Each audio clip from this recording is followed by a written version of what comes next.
How y'all doing? Y'all alright? Alright. What I got for you today is CH knives. This is one of my first from them. This design kind of caught my attention when I was looking through AliExpress and decided to pick it up. I think this one was $32, but I guess depending on the store and the different G10 colors, it might vary a little bit, but I really like this guy. It's got that attractive purple in the center there with the blue on the outside and of course white underneath. It's all G10, which is great. I actually like the design of these pivot screws. It's kind of an interesting look to it. Kind of reminds me of a symbol in some video games or whatnot. Yeah, so I've recently got this guy in a little bit. This clip's decent enough. You know, nothing super exemplary, but it's got kind of that spoon shape. It's not super sharp or anything like that. Goes in and out of the pocket all right. And it's inset into the G10, so that's great. As you can see, the centering on it is absolute crap at the moment, and that's absolutely my fault, because I've actually taken this thing apart already. But hey, I'm going to do it again on camera here. So yeah, let's take a look at this blade. Kerchunk. And yeah, this blade is coming in basically what I would consider 3.5 inches. It's got quite the nice mirror finish on it because I sharpened it, and this guy was actually kind of tough to sharpen. And at first I was wondering if it was super hard because I was reprofiling to begin with on my Work Sharp belt sander, grinder, whatever you want to call it. And it was taking quite a while, but now that I've done that and then sharpened it the rest of the way on my Work Sharp Precision Edge, I've realized that this guy just is super chunky behind the edge. It's not the thinnest, sliciest boy out there, so that's why you can see quite this large shoulder, even though it's sharpened using this flat as its reference point to 17 degrees. That being said, now that it's actually sharpened up, and it did take a bit of effort to get there, great edge.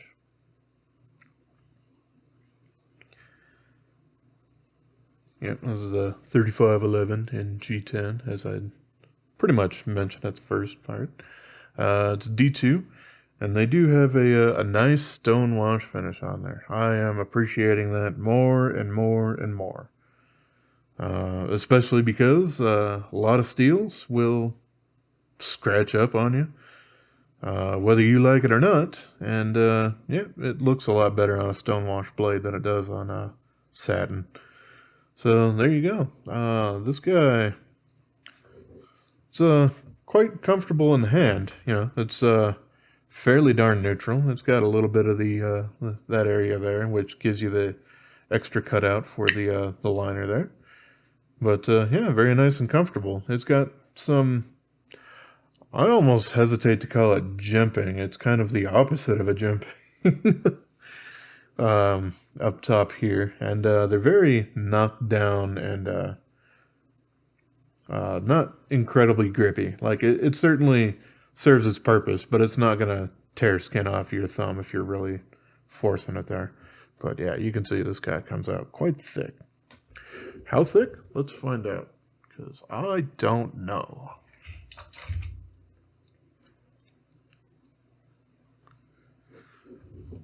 Zero out my, that's not the button I want. There we go, that's what I'm looking for. So yeah, it's basically like 3.9 or 4 millimeters. I guess, yeah. Yeah, basically 4 is what I'm going to get out of that. This guy's not the absolute best as far as supreme accuracy, but you know, if I start a measurement on it, squeeze it in, and then release, it'll give me basically what I'm looking for. Which for this, yeah, it's basically like a little over 4 millimeters. So yeah, not a thin boy. But because of that, you get quite a nice action. A little more of a wiggle shut than, you know, a drop shutty kind of action. that might change depending on how somebody wants to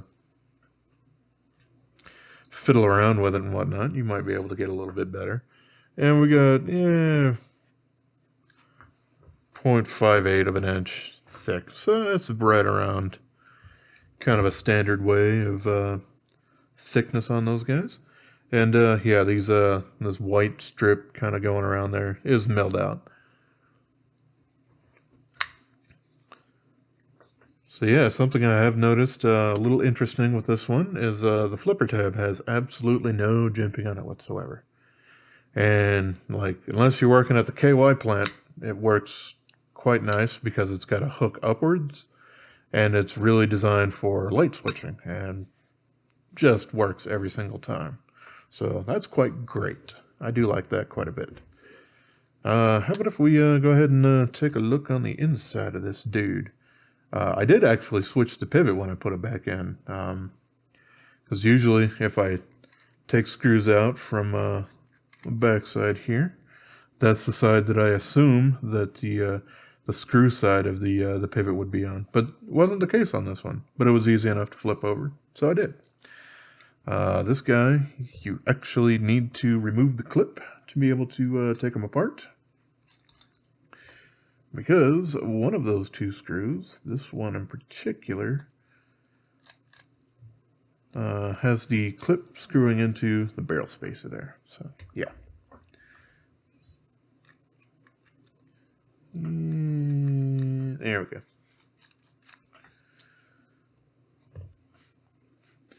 Yeah, the blue on there is actually Loctite from me throwing that on there. So, yeah. Just basically a solid piece of blue G10 that they've laminated the other things on and then milled it out. So, there you go. So, yeah, the inside, these liners, not incredibly pretty. And because of that, I actually treated them in Tough Glad. So, yeah, that stuff. Which I use generally for like a D2 blade, so I've also treated the blade on that. Just, you know, as a precaution kind of thing. So, yeah, we have steel bearings in this, not ceramic. That's perfectly fine. And they seat half in the blade and half in the liner. Which I don't have all that much of a problem with. What I did notice when I did take this guy apart was the inside of the liners on both sides here, underneath these guys, had some darkening, whatnot. Certainly looked like corrosion from the brass cages here, whatnot. Just kind of a dark circle around the outside, sort of thing. And well, since they already look kind of ugly, you might be able to see that I kind of cleaned those guys out a little bit. And how did I do that? Well, with a Dremel tool. With little Scotch-Brite wheels on it. Just kind of ran that around there in several different directions, so I didn't, you know, just get like a straight scratch pattern on there. And cleaned that guy out quite a bit. And yeah. It's got a ceramic detent ball, which interesting. Usually you'll have all of one or all of the other, but there you go. It's got the barrel spacers here, so these don't just shove out through. They're not posts. They screw in on both sides. So that's something there. Also something that's really interesting, at least to me, on this particular little duder, is the blade stop pin. It's way down here. It's not up here, which is traditionally where almost all of them happen. And yeah, it has that carved out on the inside there. Just kind of an interesting and different way to go about it. What I did notice is, yeah, it's got a little bit of burning there from grinding just a little bit too fast for the tang, I guess you would call it. You know, it's not much, and it doesn't have a lip on it or anything. So, yeah. That being said, let's seal this son of a bitch back up.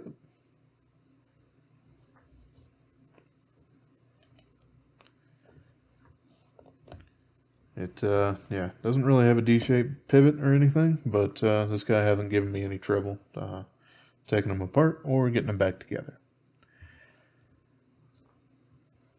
I am a little bummed out by the clip on it using T6 screws. Now that happens with almost all manufacturers still. I mean, more and more slowly they're moving towards using T8s.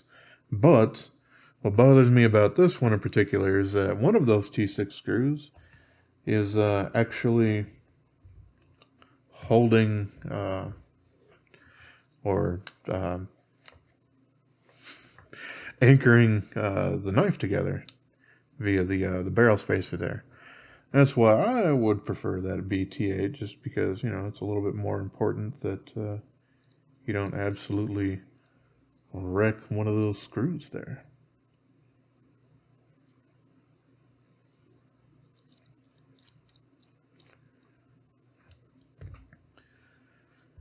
So yeah, let's see what I can kind of do about any of that. Yeah, that alignment is just not good once it was tightened, and it didn't really move much afterward. Yeah, it moved just slightly now that it's decently snug. Still drop shuts and whatnot. But yeah, you can certainly improve that a little bit. You could probably fight with some of these guys here by loosening, not taking them out. These guys, and then you can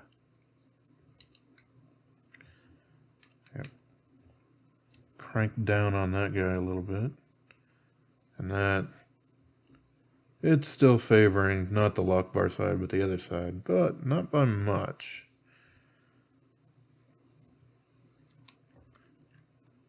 So at that point I can tighten this guy back up, and that one. I guess you might be able to try and use a little bit of a wedge as well, kind of on this side, if you're really, really, really trying to get that guy super, super centered. But yeah, this guy is quite tight now. Really snug with the pivot, but it's still doing a really good job using those bearings. And it's not really rubbing or anything like that on either side. So I could continue to try to straighten that guy out. But at the moment, at least, I don't really find that super necessary. You can see it's got just a couple of little... Maybe you can't see. I could see it. Yeah, there you go. Just little tiny things. And that's me slipping a little bit with the precision edge sharpener. It has that same kind of issue that the KME does, where it's flat stone. And when you're moving back and forth, it's perfectly fine. But if you accidentally add just a little bit too much force on one side or the other, then you get that really sharp angle of steel with the diamond substrate and everything right there. And that can actually scratch it just a little tiny bit. There we go. Yep. I mean, it does certainly blend in quite nice with the stone washing, so that certainly shows that it's doing its job.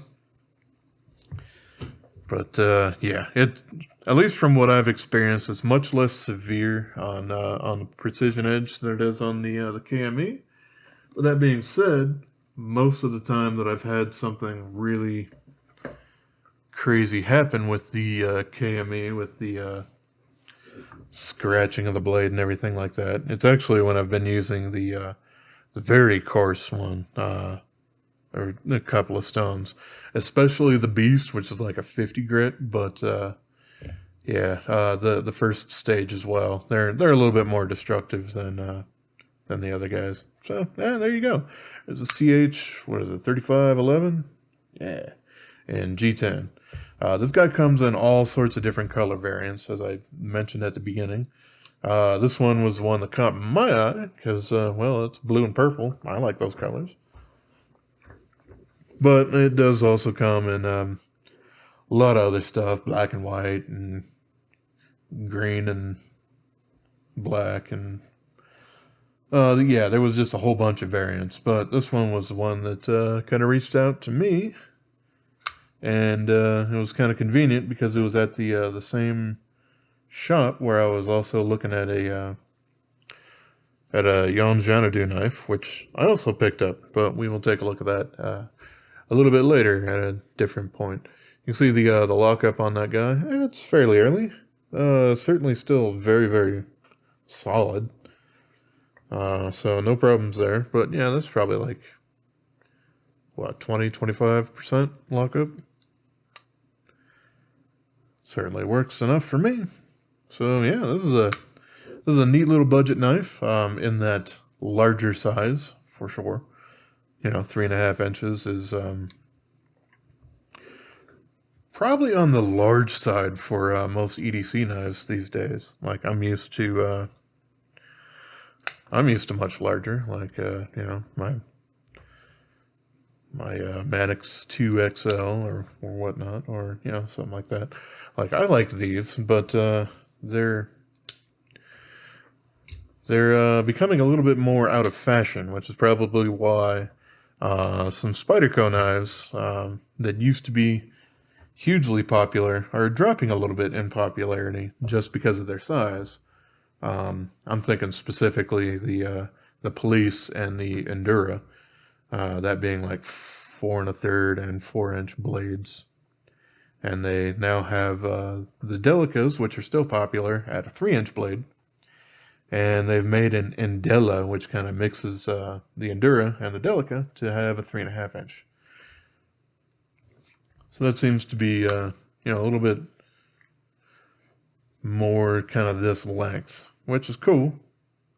I do like closer to 4 inches myself. I know that does make it a little bit more difficult in some jurisdictions. But that's the price you pay sometimes. Yeah, I do kind of feel like that discriminates a little bit. Like, yes, I understand it's a little bit more length if you want to consider this thing to be a weapon, which it can be if needed, but hell, that's a tool. But that does kind of make it difficult for you, especially like if you're stuck in a jurisdiction where they only allow you like 3-inch or maybe 3 1/8, like Sacramento was for a very long time. Makes it difficult with someone with larger hands to actually have that, because then you're dealing with like a 3-finger knife because you just don't have that room. Yeah, oh well.